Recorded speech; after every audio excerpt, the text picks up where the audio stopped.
Hello, my name is Dr. Jeff Aberle, and in this video I want to cover a degenerative disc disease, osteoarthritis, and spinal stenosis all in the same video. And there's a reason I'm doing all three of these in one, is because they all kind of go together. To have any one of those, you generally have the other two, and so I think it's the best to kind of cover all of them versus trying to split this up into three different videos.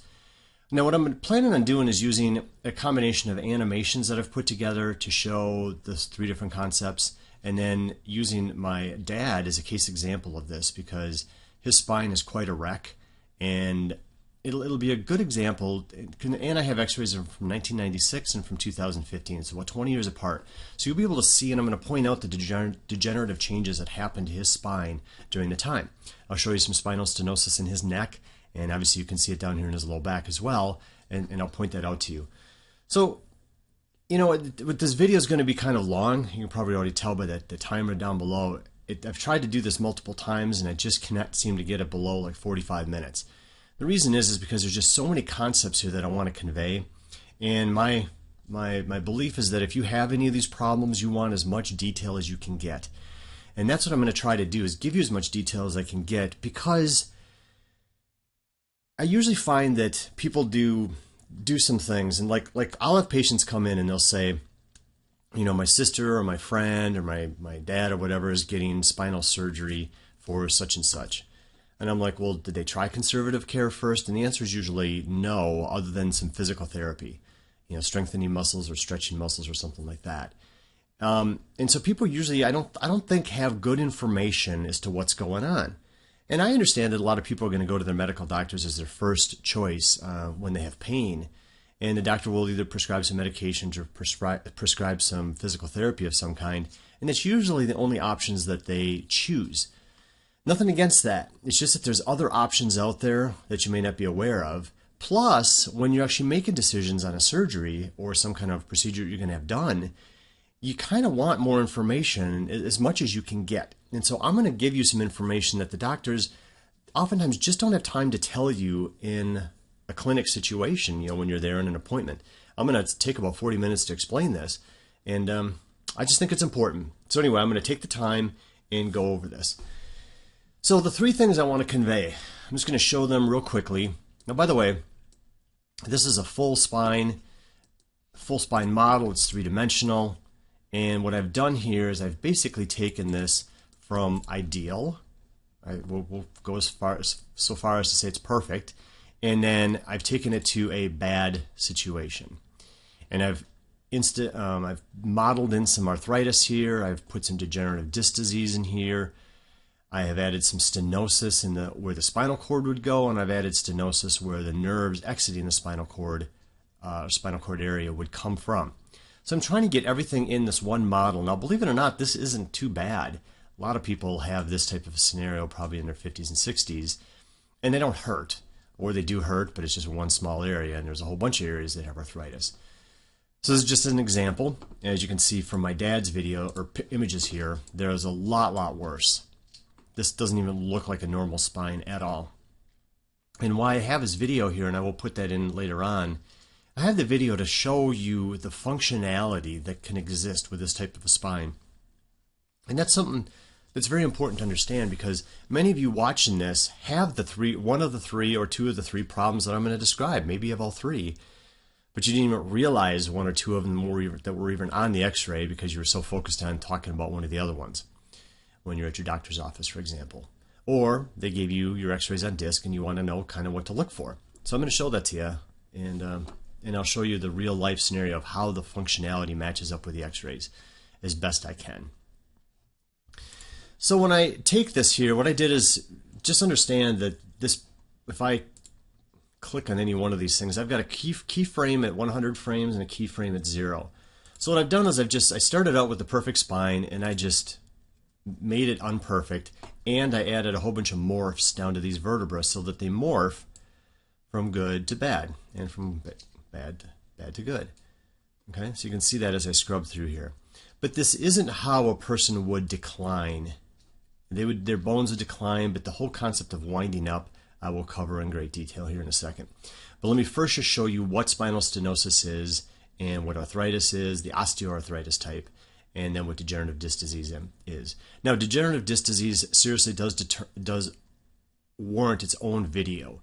It's a complicated topic, and I will cover disc just briefly here, but there needs to be more animations made with better graphics to show what happens to the disc. And so anyway, we'll cover that in a bit. So what I'm showing here is 4 vertebrae that I'm affecting, I guess including the sacrum, so it's actually 5 different levels here. And then I just picked 3 in the spine to model and morph, to make them look bad. All the other ones here I just left alone, other than changing their positions to make their positions look much worse. Okay, so that's important. And then what I also did is I duplicated each one of these vertebrae twice, so that I have all 3 of these green ones are exactly the same. What I did here is I wanted these without the disc in here so you could see more what was happening with the bone. And then this is just the rotated version, so I took this bone and I just rotated it 90 degrees and copied it, okay? That's all I did for this. So you could see the tops, not the bottoms as easily, but the tops of these change. And then I did that for down here. And what I want you to notice is that there's nice thick plump discs. I like to think of them like that because they have a lot of water in them. At least they're supposed to have a lot of water in them. And so plump is kind of a good word for that. And so when I morph this, you'll see that, for example, all the purple ones change simultaneously, and you get to see it from different views. And there's just really no other way to show this to people except through a 3D animation. Okay, so arthritis is extra bone growth on the bones. And you can see here how the bones expand. They get this extra spiky stuff sticking out. Spurring is what everyone usually refers to it as. So that is arthritis. That's the extra growth of bone. Now, spinal stenosis is a result of that extra growth of bone. So spinal stenosis is when the narrowing where the spinal cord goes through, that opening there, when it gets more narrow. And you'll see here when I scrub this backwards here in a second that this bone disappears as it goes more towards normal. Can you see that? So it's literally a thickening of the bone. The body deposits more bone in that area to try to stabilize that bone that is under a severe amount of mechanical stress. And a degenerative disc disease is where these discs are crushed over time and they slowly die. Now what I'm not showing here is the protrusions, the herniations that could actually happen. I'm not showing that because that's, again, it's better for a different video, and I don't want to make this an hour-long video. But needless to say that these discs are thinning and they're dying. If you want to think of them as turning darker as they die, that would be fine because they just kind of are. No, they aren't a natural orange color, by the way. It's just the color that was chosen in this model. So don't think of them as orange. And don't think of these vertebrae as these colors either. I just made them this way to make it more logical to see. So arthritis, like I say, is the extra bone growth. Stenosis you can have in the canal. You can also have it in the exit points where the nerves come out of the spine. So what I'm going to do is you'll notice that these 2 holes there are much smaller, and I want you to see this because they actually are on both sides. So you see this is the opening there, okay, between those 2 bones, and there's the opening on the other side. And when I take this back in time to better spinal mechanics, you can see how that opening is much larger. So 2 things will cause that narrowing. One is that the disc height goes away, so obviously this bone is going to approximate this, and then this space will get less. And the other thing is that the bone up here literally thickens, trying to stabilize the stress on this bone, and so that thickening actually brings this edge here down lower, thereby also decreasing that space. Now, that is called spinal stenosis. If it happens to be pinching a nerve in there, or bothering or irritating a nerve, then you could get symptoms from that problem. And like I say, the arthritis you'll see here with all the extra bone growth along the top. Bone growth there. You can see bone growth here. We're looking at the top of the vertebrae again. Here's the bottom.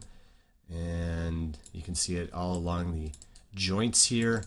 So this is the joint edge right there, and there's the bottom part of it. So the way this is lined up here, it's easier to see how these fit together. So see how these fit together there? So when this area becomes arthritic, they call it degenerative joint disease. Degenerative disc disease is the degeneration of the discs in here. And by the way, this is how you see it on x-ray. You do not see the discs on x-ray. You see the spaces created by the discs. So x-rays basically show bone, and that's about it. They show things of higher density that happen to block the x-ray beams from reaching the film on the other side of the person. So bone obviously will show up as a nice white on the x-ray. Now in the neck I show some arthritis as well. This is pretty mild arthritis, by the way. You'll see here that this is ideal, and then that is arthritic. Okay? You'll notice that the stenosis happens as well here. Watch these openings as this. Okay? Now you'll see the thickening on the back side of the vertebral body and on the back part of the lamina here. You see how that all thickens up, and it just makes that space more narrow. This is not rocket science. This is pretty straightforward. And then these openings up here too, where the nerves actually come out. So right through the space right there, there, that's where the nerves come out. And I will quickly show, there's another version of this body in here that I want you to see with the nerves intact. Okay, so I'm going to get rid of the dura mater here. And I'm going to show then the nerve structure, the spinal cord underneath. So that's this thick thing that is going through there. It is a big bundle of nerves. It's called the spinal cord. And from the spinal cord, you get all these little branches out here, and they come together and form the nerves that exit through these holes. Okay? So you can see them right there. You see why I kind of modeled the other thing a little differently? It's just, we go down here to the low back, and there they are coming out there. Make sense? So if you narrow these areas through the two means I just showed you, then these nerves can actually become pinched, and they don't work as well. Now by the way, the weird thing that you don't realize is that this is a smaller representation of a nerve that would actually be in a live human being. So one of the things that happens when you pickle a body, there's a process to it. When you take somebody that's dead and you use the formaldehyde, and there's a whole process involved with that. But anyway, one of the effects of that is it takes all these nerves and it shrinks them down considerably. So in a real human being, this would be a larger nerve to fit in this opening. So you could then see the potential complication that I show over here of that smaller space. Does that make sense? I hope so. Oh, and by the way, up in the neck here, you can see where the nerves come out here. You see that? So it's those nice spaces up in there. Sorry for the weirdness that the lighting is doing here. But there's an opening right there, an opening there. So there we go. Now I'm going to get rid of that again now that we have seen that. Select it all and then hide it. Okay. So I think that's a good enough primer of what is going on to explain what those three processes are. And you can go on Google and search galore for all different kinds of images of these things in real people and in x-rays and MRIs probably, and see all this stuff. I didn't want to do that for fear of copyright violation, but you can. It's a piece of cake. So what I'm showing here is my dad's x-rays. Now these are taken 2015. My father is 85 years old, and this is his spine. Now what I want to show you here is how far off this is, and you'll see how good this model actually looks relative to my dad. Now I didn't want to take a model and try to model every vertebra of my dad to make the skeleton look like my father's x-rays. I could, and I might in the future, but I just didn't want to do it. I wanted to get this information out, and who knows if I'll ever get to that project. So I don't like delaying things if I don't have to. But let's go back to the ideal spine, and what you'll see, and I'll compare this with my dad's. This is the view that we're looking at over here on the left, and I'm just going to keep it like this. Here is the skull, there's the teeth. My dad is looking to the left of the screen, just like this model is. Okay, so there's the back part of the teeth, back part of the teeth.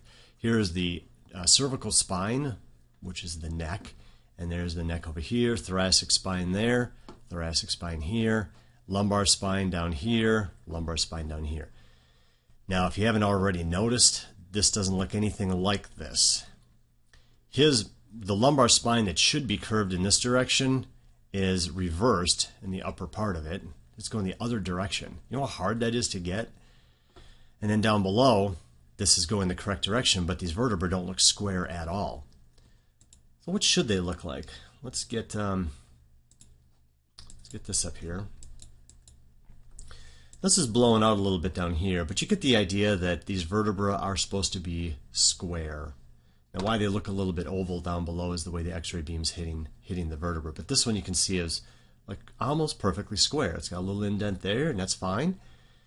And everyone's vertebrae look a little bit different. They're not all exactly the same, but they shouldn't look like this. Now, this right here is vascular structure. It's got some calcification in there, so don't let that distract you from this. What I'm looking at here is these bones here that look like pancaked, and lots of spikes coming out of it. Like, look at that big spur that's coming off of that vertebra. Big one there, big one there. This up here is two vertebrae fused together. I mean, this is just crazy how much damage my father has. And it wasn't like he was an NFL player or, you know, sports player of any kind getting beat up all the time. He was a police officer for a few years, and then he sold pianos and organs for most of his life. So it's not like, you know, he was under a lot of trauma with sports like a lot of people are. But the normal look of these should be like this. Now, remember I said that the discs don't show up on X-ray? Well, here's the gaps. Here's the gaps that don't show the discs. They just show the space made by the discs. Just like you can't see intestines out here, or, you know, your spleen or liver. It just, none of that shows up. It doesn't have enough density to be basically seen on X-ray. So this is a nice curved structure right in here, and this is all mangled. Now, I just thought of this. Right now I want to just mention that this whole thing about age. People will say, well, you know, like to say to my father, or to, you know, you, even if you're 50 or 55, 60 years old, something like that, well, Bob, you're just old. You know, you're getting old, and what do you expect? Your body's breaking down. And that is such a cop-out. That excuse bugs me. Now, there is some truth to the age thing, but it's not simply because you're aging. But what happens is people will hear this and they'll just give up. Like, I've had people come in with, like, say, a bummed right knee, and their right knee hurts, and they say they've been to their doctor, and the doctor says, well, you know, gosh, you know, your knee is old. I mean, come on, give it a break, you know. It's going to hurt just because it's old. And they tell me this, and I say, well, how old's your other knee? And they're like, oh, because that knee doesn't hurt. Same age, right? But what it is the knee that's hurting has a big twist in it, and that's why it's hurting. And since very few people know how to get rid of the twist in the knee, the hurt will continue, and eventually it'll degenerate, and eventually they'll need a knee replacement. Sound kind of familiar? But look at this X-ray here of my dad. You'll see that these bones down here are absolutely trashed. This here is fused together. This here, look how good that bone is. Does that bone not look very similar to mine over here? Look at the difference. Now here, geez, I don't know how old I was here. These were taken back in '96 as well. Well, maybe not. It might have been taken in 2000. Anyway, I was in probably 35 to 40 years old when he was taken. But here you have an 86-year-old man with basically a perfect vertebra right there. How does that happen? And these other ones are so degenerated, trashed, squashed, whatever you want to say it. Same with this vertebra up here. Now, it's got some arthritis. See that little spike right there? And some down here, but it's not absolutely mangled like the ones down there. And as we go up his spine, you can see a lot of arthritic changes in there. You see all those spikes? Okay, that one's not terrible. Look at that. Big disc space there, little arthritis there, but, you know, not too bad. Now here's a real bad one. See that space right there? It's hardly existent at all. But yet here, good spacing, there, good spacing. See what I'm saying? The whole age thing doesn't add up. I'll show you why here in a second. But, and then here in his neck, this looks terrible. Let's see if I think I have, I do have a good picture of necks. There we go. So here's a decent neck. Look at that. Now it's flat right here, so this isn't good. There's not enough curve in this neck. But look at the joint spaces, where the discs are. Nice and thick and plump, right? The vertebra, there's no degeneration there. Those are in great shape, other than mechanically they're being stressed, but you can't see that yet. It would take time for that to develop and show on an x-ray. But look at this. See, the disc space there is this probably the second thickest one. The other one's right there, and that's not too bad.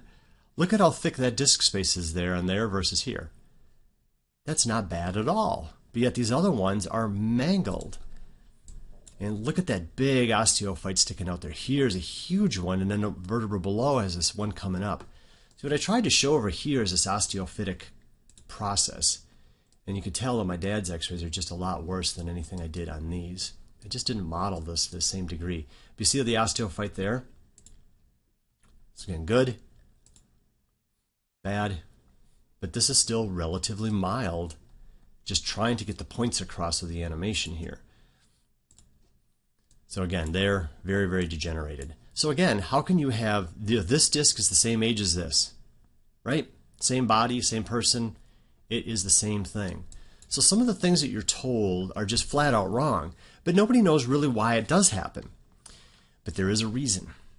And the reason is this, and I have to take you to a different animation here. And what I'm going to show you here is this whole concept of winding up.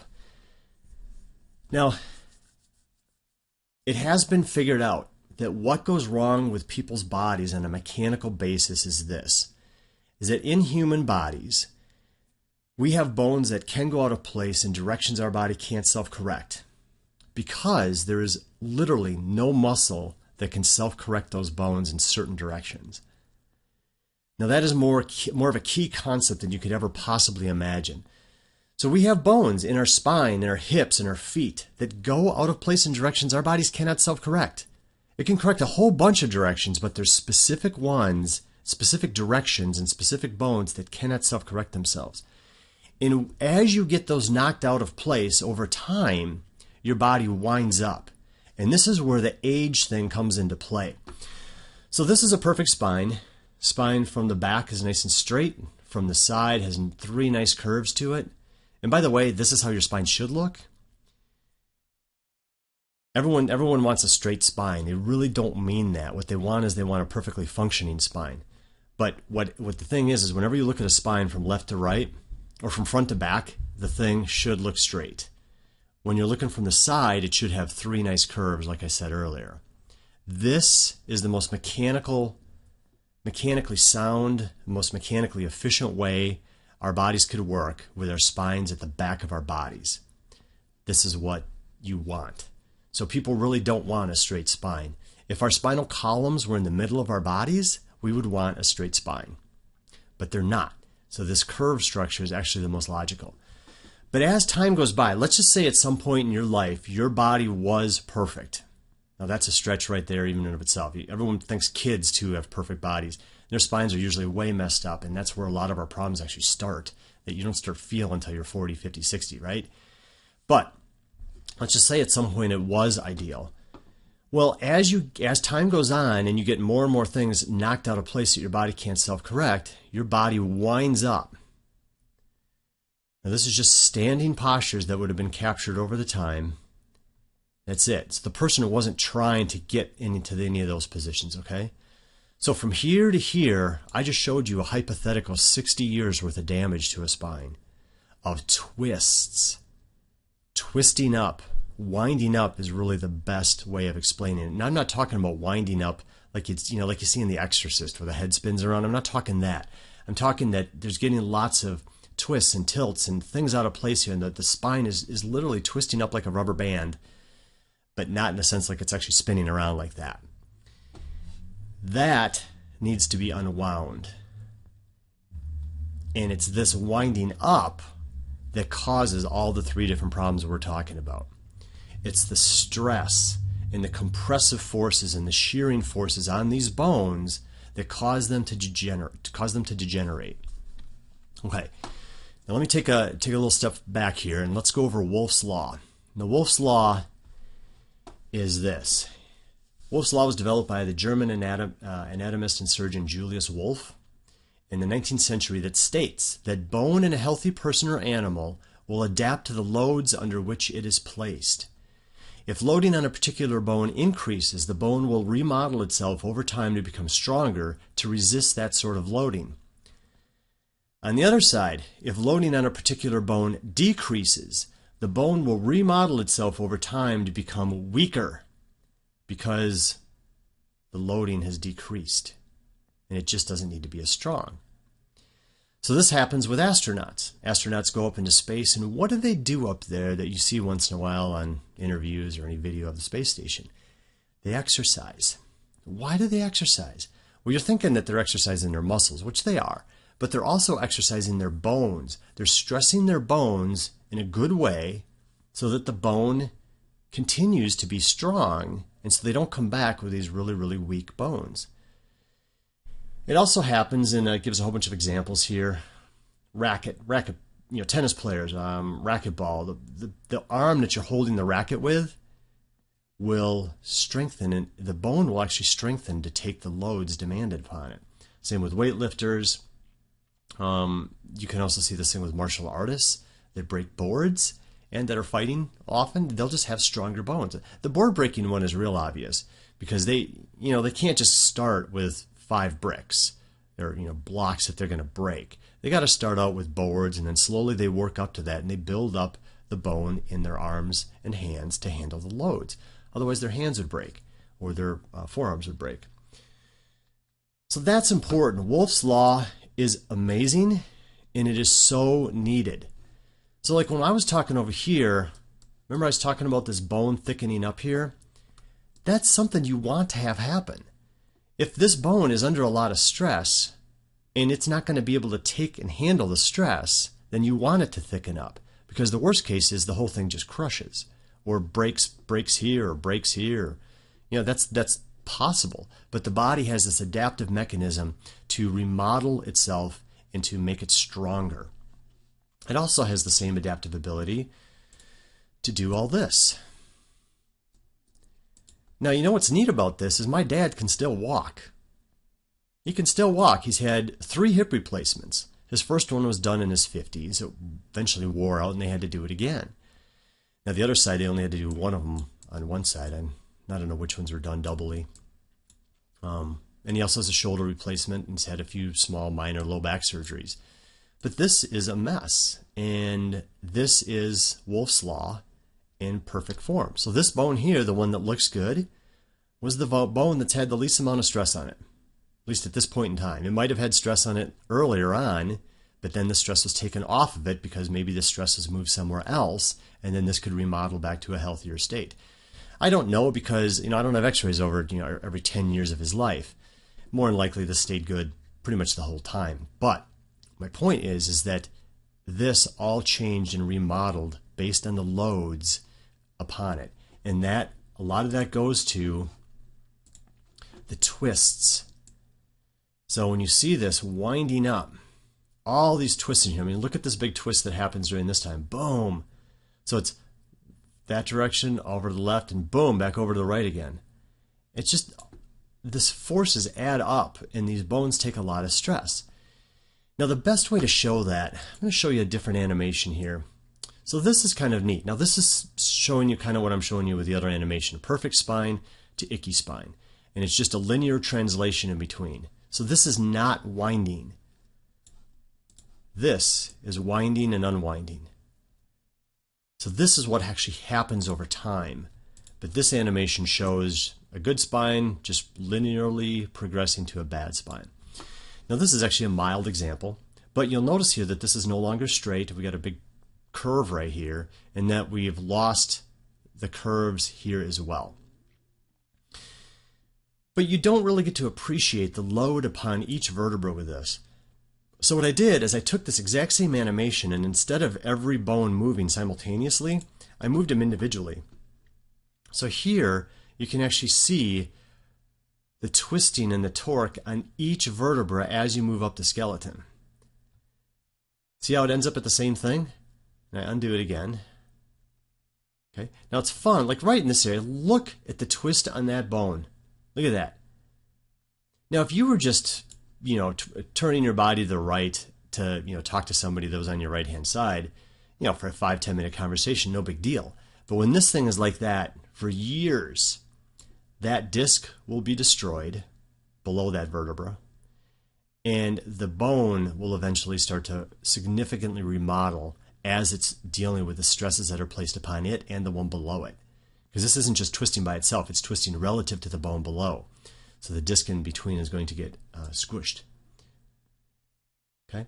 Now as we move up here, look at all those other vertebrae. Look at this one right here, the big twist that happens there. Boom. See that? And all the way to the top. Now just look at this last little, look at that last little thing of the head. Look how much movement that is just to get the head sitting on the body straight. The rest of it is so distorted underneath. And this is often a cause of the headaches, because the muscles up here at the base of the skull, the muscles are contracting all the time, trying to keep that head more aligned with the horizon. And so these people would have very tight neck muscles. They'd probably have referral headache pains, and they'd be miserable. But not necessarily. It just depends on how well balanced the body is. And that's the way it works. So this is a good idea of what's going on. And I love that animation for showing that right there. That is just so cool.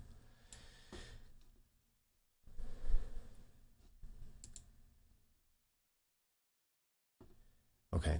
So the next thing I want to cover is what do you do about this?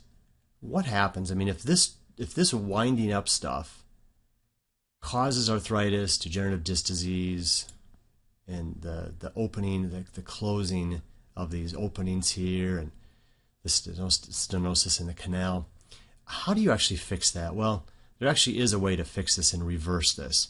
Now the neat thing is let's just say you're somewhere right around here. All you usually have to do is unwind somebody just a little, and they feel tremendously better. Obviously, everybody would want to be unwound all the way to the beginning. I mean, if you could just have your body go from here to there with a couple of pills, boy, those pills would be worth a lot of money. Because to get from here to here takes a while. It's like orthodontic work for braces, so it's going to take a while. But the neat thing is you can actually, usually within a few visits, actually change this quite a bit. Now, what I'm referring to is the type of work that I do in my office. And I know 99% of you watching this video will not be able to come and see me, and that's not the point. The point is I'm trying to get this information out here so you can make better healthcare decisions. And it's first of all, I love talking about this. I'm sure you can tell that there's the passion in my voice. This stuff is just fun. But I want you to understand what's going on, and because you're going to make some big decisions. If you're actually looking at a surgical solution to your problem, you've got to realize that that's a big decision. And surgeries you cannot take back. So go into it armed with as much knowledge as you can. That's all I'm saying. But this twisting thing, very few people realize this even happens. They just don't even think this is possible, and I don't see how they could not, because you can see it on x-rays plain as day. And very few people will understand this concept of why one vertebra can be great and the rest of them can be trashed. And it just doesn't make sense. And most doctors, I don't even think, are looking at this. All they tend to do is they look at the areas where you're hurting.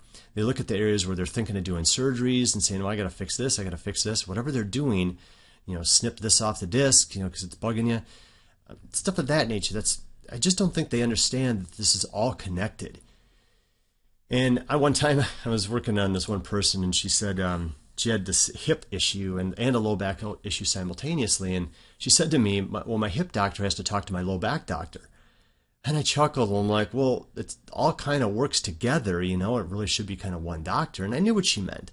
One doctor specialized in low back surgeries, the other one specialized in hip surgeries. But this is the problem, is everyone is so focused on the area of where you hurt that they miss everything else. They miss everything else. And that's what's sad about this. But anyway, back to my point, is that there's hundreds of doctors that do the type of work that I do around the world.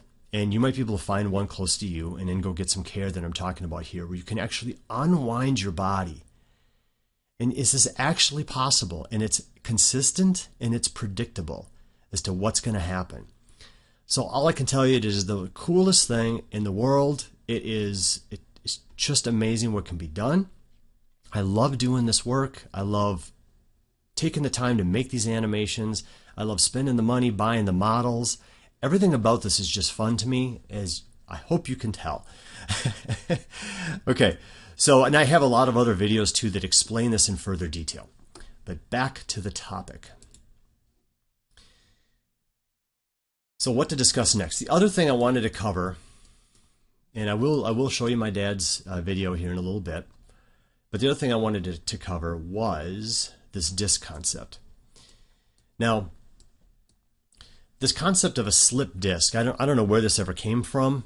I'm kind of guessing that, like, even from this model that you see here, this looks like this whole thing could slide forward, backwards, left, right, any direction it wanted to. It's almost as if it's like a hockey puck, a thin hockey puck sitting in between here, and it's just movable. It's totally inaccurate. What it actually is, and again, this model does not show it because it's just too complicated to show. I'm going to make a different animation that maybe just takes these two vertebrae and this disc and explains it in really good detail. I'll model the internals of the disc so you can see what that looks like. We'll show herniations, protrusions, all the different things that can happen. But let's just talk about this. This looks like it's a separate movable entity, right? Like it can slip, but it does not. And the reason it does not is because the top of the disc is actually interwoven into the bone. So imagine little stitches going up and down here, all the way along this, all the way around to the other side, around the other side, and to the front again.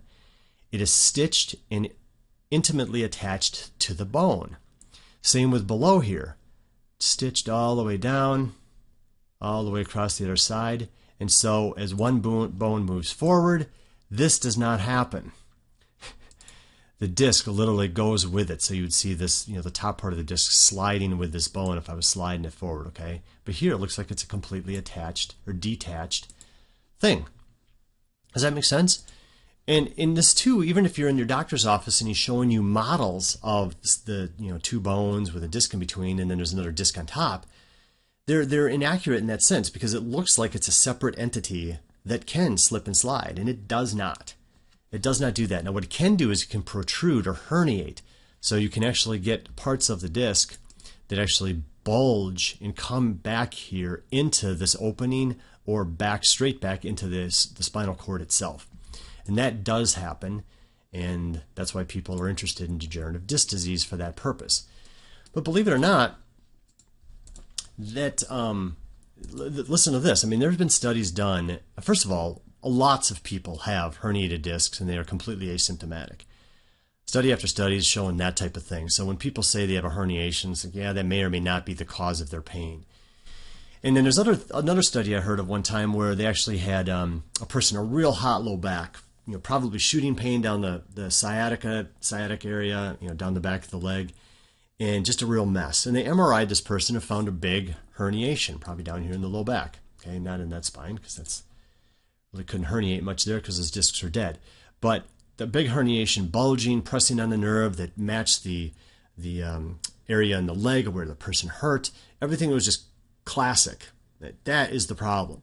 Well, the person got treated with other conservative means or just didn't get treated at all, just waited it out.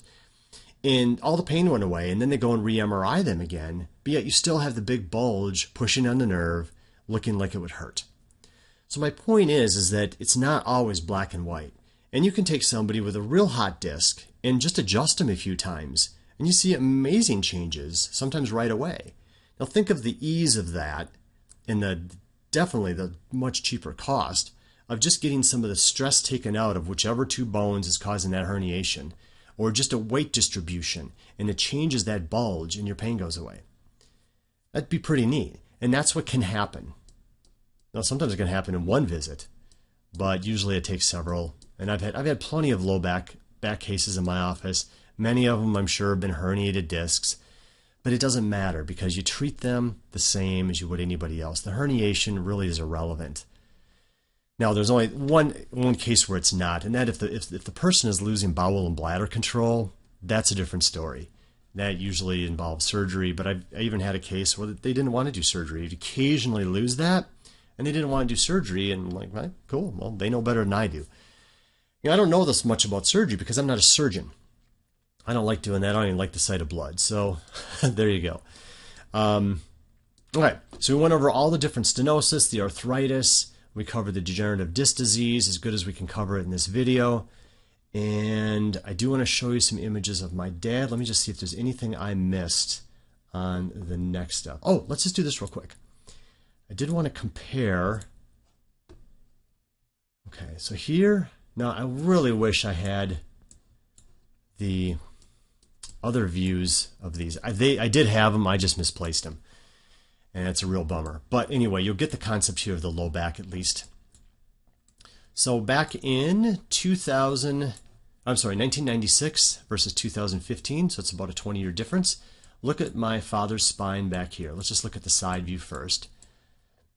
There's the 2015 one, and here's 20 years prior. Now you can still see, now it's blowing out here so you can't really see it real well, but you can still see the really nice disc space right there. Okay, there it is. And here's the two vertebrae. They're approaching one another. The disc is dying. They haven't fused yet. We're here. They clearly have. And then down here, you can see it's still a disc there, and not much there. But look at the difference there. So he would have been around 65 when this was taken. But you can see that it was in a lot better shape. And so if you have a spine that looks like this and you're age 65, well, just wait, because things are going to probably get a lot worse on you. There's no way to tell for sure. I can't tell you that for sure, but more than likely it's going to be worse as the time goes on here. And then if you look at the front back view, you can see it's not near as bad. You can see this vertebra here. Look how shifted to the right that thing is versus this one. Can you imagine the shearing force on that disc? It's just intense. And it's not the disc's fault. It's the rest of the mechanics above and below the body that is causing the shearing effect. Remember in that other animation I showed you with all the individual bones moving? As we progressed up the spine, a big problem here, and that's why the disc is degenerated. Here, not so much. So it's thicker. Here, look at this. Look at this, the compressive force on this part of the vertebra. It's actually smaller. You see how it's narrower there than it is over here. This is a little thicker. So somehow the stresses here are creating this effect, and it really comes down to getting the body unwound so that this stuff can actually heal. And if the arthritis isn't too bad, you can actually see some healing effects of this. Ideally, everybody would get treated as kids. My dream would be to have everybody in the world learn ABC. And if everybody in the world knew how to do this, and they just had the training to learn how to do it, then we wouldn't have near the health problems that we do in this country and in the world. Because people could correct a lot of this. You can't do this on yourself. You can't adjust yourself. But you can, anybody can learn this. It's very, very fun. It's very fun to do. And you just got to have some training, and then you got to learn how to do it and learn what these bones are and stuff of that nature. It's really fun, and I hope this video eventually makes its way into the chiropractic colleges or the physical therapy colleges, and they start learning this, because physical therapists and chiropractors have a lot of the training needed. They have a lot of the understanding of the spine, and they just need to learn this work. So that would be great if that happened. Okay. So I think I covered everything here. Yeah, let's basically take a look at my dad's video here, and we'll just touch on that a little bit. Oh, that's I hate to take that off. I'm sorry. It's so damn tight. Yeah, but I want to see your back. I can't see your back with that on. You want me to help you? No, I'll be able to get it off. It's just hard. Actually,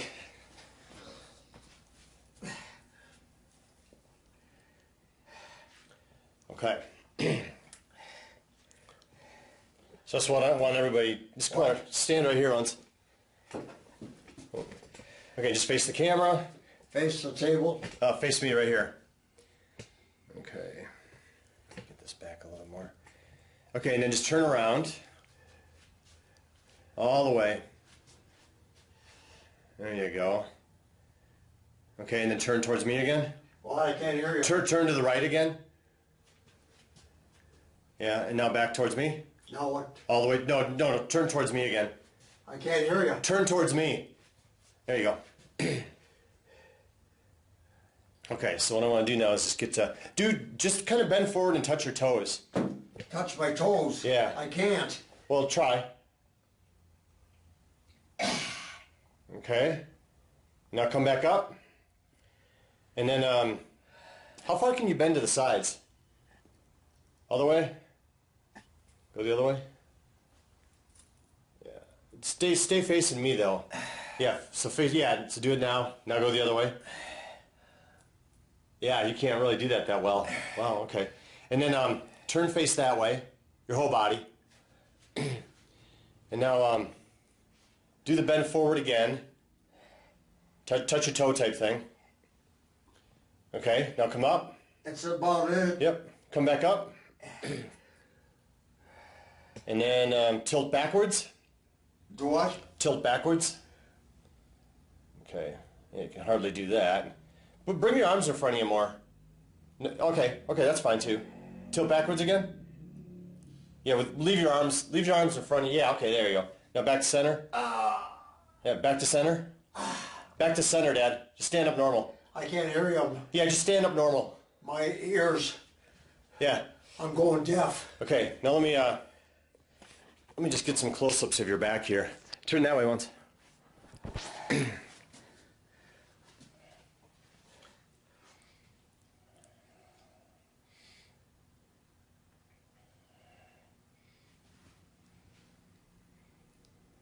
Okay, so I want to run down here. This area here just all comes out. It literally sticks out through there.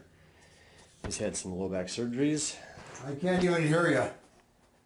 It's my hearing is going so bad. And then I just want to get the distortion. He's in his belly here. Got a lot of distortions in the belly.